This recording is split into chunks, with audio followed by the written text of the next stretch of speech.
My name is Olivia Johnson. I am 32 years old. And on the day my husband, Mason Johnson, said he was leaving me for another woman, he said a sentence I could never forget. You are nothing without me. It happened in the evening. I was standing in the kitchen, holding a plate in my hands. I had just dried it with a towel, set it on the shelf, and turned toward him. He was standing by the door, in his coat, with his keys in his hand, as if he were already leaving, as if this conversation were just a formality. What did you say? I asked quietly. He looked at me, calmly, coldly. You heard me. A pause. He ran a hand through his hair, slightly irritated. You are nothing without me, Olivia. I looked at him and did not recognize him. It was the same man, the same voice, but there was nothing familiar left in it. I'm leaving, he said, and then added, as if it were nothing important. I'm going to be with Mia. The name sounded calm, as if it had already become familiar to him long ago. I froze. For a second. I just stood there and looked at him. With who? I asked, even though I already knew the answer. He exhaled slightly. You don't know her. A pause. She understands me. I felt something inside me slowly tighten. And I don't? I said quietly. He gave a short smile, without warmth. You're a housewife, Olivia. He said it calmly, like a fact. You're not growing. A pause. You're standing still. I stood there in the kitchen, among the dishes, among familiar things, and listened to my husband speak to me as if I no longer existed. You don't understand me, he added. And in that moment, I suddenly understood one thing. This conversation did not begin today. It began much earlier. On those evenings when he came home late, took off his coat, without looking at me, and said, I'm tired. Then walked past me. Back then, I did not ask questions. I did not want to pressure him. I did not want to make things worse. I just waited. Waited for him to become the man he used to be again. But he never did. He only grew more distant, colder, more like a stranger. I looked at him and quietly said, I noticed that we've grown apart. He said nothing. I took a step forward. Maybe we should go somewhere. A pause. Take a trip together. He looked at me, and there was no doubt in his eyes. It's too late, he said. And in that moment, I understood. He had not just decided to leave. He had already been gone for a long time. Today, he had simply decided to say it out loud. I stood in the kitchen and looked at Mason Johnson. His hand was already on the doorknob, as if he were afraid that if he stayed even one more second, he might change his mind. But there was no doubt in his eyes. It's too late, he repeated. I slowly nodded. How long? I asked quietly. He looked away. What? How long have you been with her? A pause. He tightened his grip on the keys in his hand. For a while. For a while. I lowered my eyes. To the floor. To the tile I had chosen myself. To the kitchen I had arranged. To the house we had lived in. And suddenly I felt all of it stop mattering. Is that why you started coming home so late? I asked. He did not answer right away. Then said shortly, I have a lot of work. I let out a quiet laugh. Of course. A pause. And Mia is work too? He looked at me sharply. Don't start. I raised my eyes. I'm not starting. A pause. I'm just trying to understand when exactly I stopped existing for you. He let out an irritated breath. You're being dramatic. He took a step closer. It wasn't as sudden as you think. I looked at him. Then what was it? He fell silent. Ran a hand over his face. As if he were tired of this conversation. We grew apart, he said. That happens. I nodded. So naturally that you found another woman? He did not answer. And that was enough. I walked over to the table. Ran my fingers over its surface. Slowly. As if I were trying to hold on to something familiar. I asked you to go away with me, I said. To spend time together.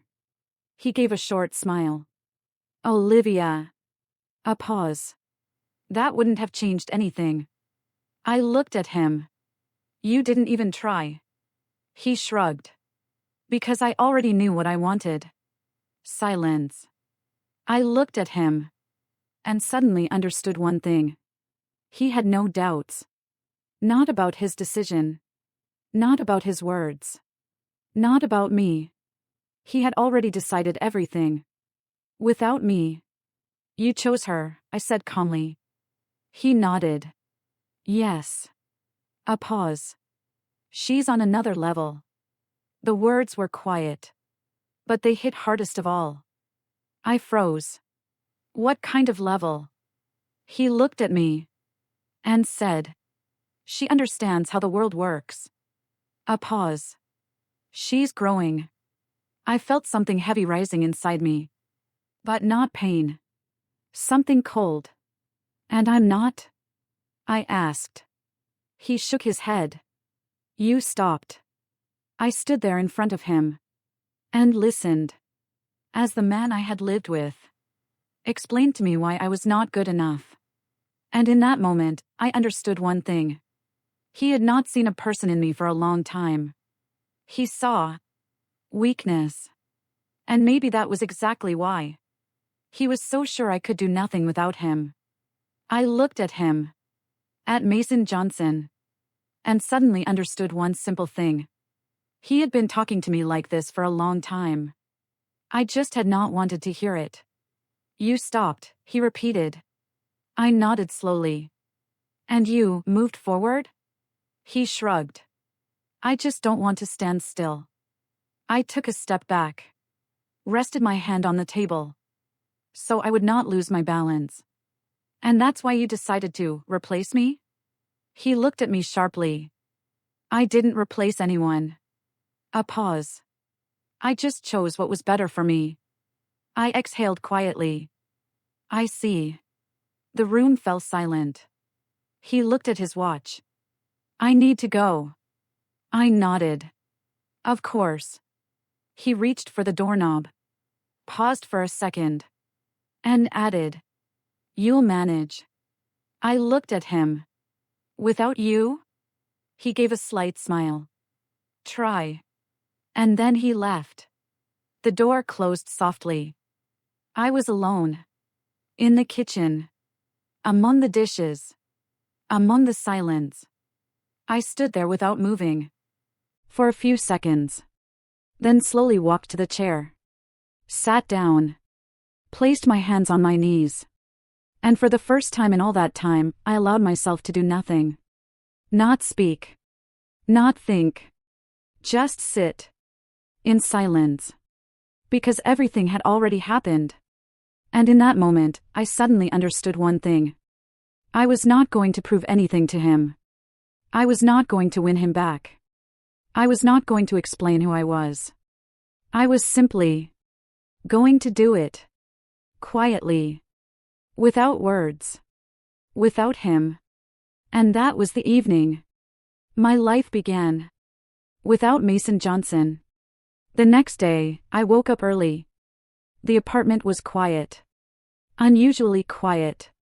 I lay in bed and stared at the ceiling. I wasn't crying. I wasn't thinking about him. I was just lying there. And at some point, I caught myself thinking. It didn't hurt. I just felt empty. I got up. Went to the kitchen. Turned on the kettle. Opened the cupboard. Looked at the dishes. At the same kitchen where everything had ended the day before. And suddenly I saw it differently. Not as the place where my life had been.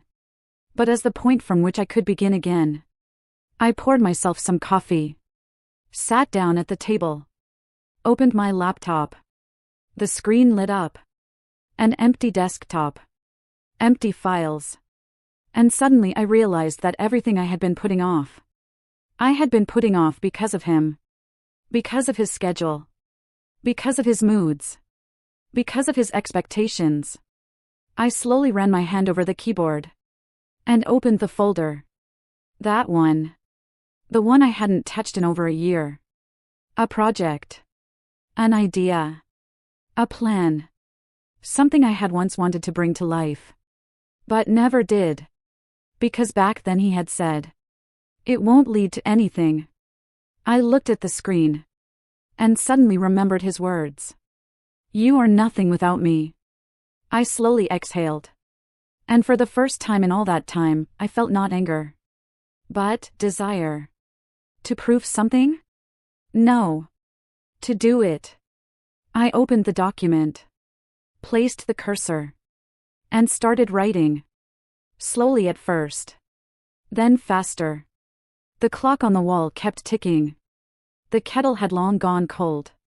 The coffee had turned cold too. And I just kept sitting there, working. Without breaks. Without thinking about him. As if all this time, I had simply been waiting for this moment. Day turned into evening. I closed the laptop, leaned back in my chair, and for the first time in a long while, I felt that I was moving. Not standing still. Not waiting.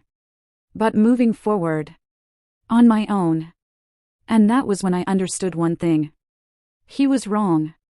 But I still had no idea just how wrong he was. A few months passed. I did not count the days. I did not keep track of time. I just lived. Worked. Did the things I had once put off. At first, it was hard. Doubts. Mistakes. Moments when I wanted to give up. But I did not. Because one sentence kept repeating in my mind. You are nothing without me. And every time things became difficult, I just kept going. Quietly. Without words. Without trying to prove anything. After a few months, everything began to change. The first results appeared. The first clients. The first money. The first projects that started to grow. I sat at the same table. In front of the same laptop. But with a different feeling. I was no longer waiting. I was doing. One evening, I finished another project. Leaned back in my chair. And looked at the screen. At the numbers. At the results. And suddenly I caught myself thinking. I did it. Without him. My phone vibrated.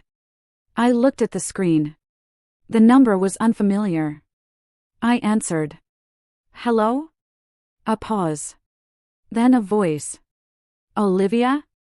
I froze. It was Mason Johnson. I said nothing for a few seconds. Just listened to him breathing on the other end. Yes, I said calmly. He hesitated a little. I saw. A pause. You changed. I smiled slightly. But he could not see it. Yes. He exhaled. I didn't expect. I stayed silent. He continued. Did you really do all of this on your own? I looked out the window. At the evening city. At the lights. And quietly said. You didn't believe in me. A pause. Silence on the other end. I took a small breath. And added calmly. And I just did it. He said nothing. And in that moment, I understood one thing. I no longer needed him to understand. Because I already knew it myself. I ended the call. Set the phone on the table. And looked ahead. Toward the place where my life was now. Without him. But for the first time. Completely mine.